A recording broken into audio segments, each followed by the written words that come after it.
So the types of folks we're talking about, and I'm not equating the folks with what they're doing. So, keep that in mind. When I'm talking about disingenuous people, I'm not talking about like that's their inherent state. What I really mean by that is that they're being disingenuous, not that they themselves are disingenuous.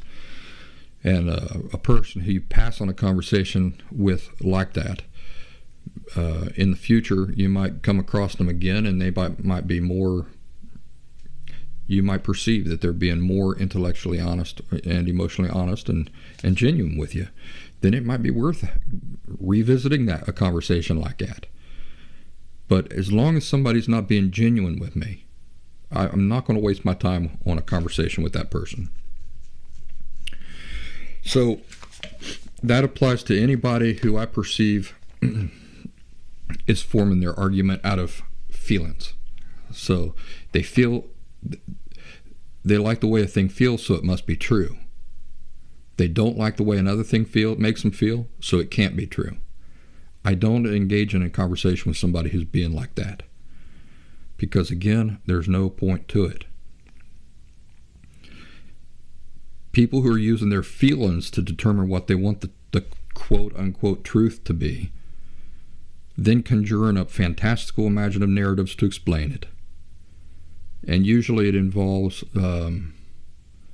really twisting words around, the meanings of words around, and things like that. Very disingenuous, very emotionally dishonest, very intellectually dishonest, changing the meaning of words, and things of that nature. Sleight of hand and abusing nuance. And at the same time, rejecting any reasoning that conflicts with what they want to be true.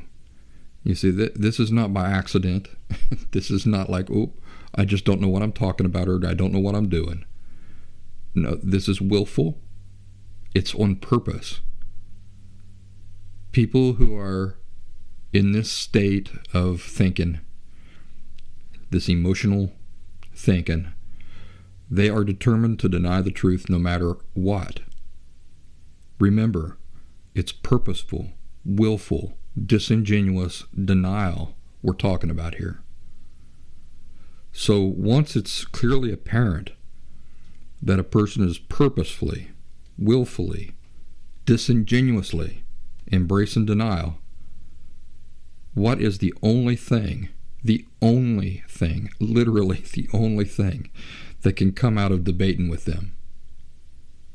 Well, it's nothing positive. Nothing positive for you. Nothing positive for them either, because it really hurts them in the long run. But it legitimizes their argument. That's the thing that comes out of you debating with them. It legitimizes their argument. Simply choosing to debate them at all legitimizes their argument to a degree. It says, I view your pretend belief as something worth my time and energy getting into a conversation about.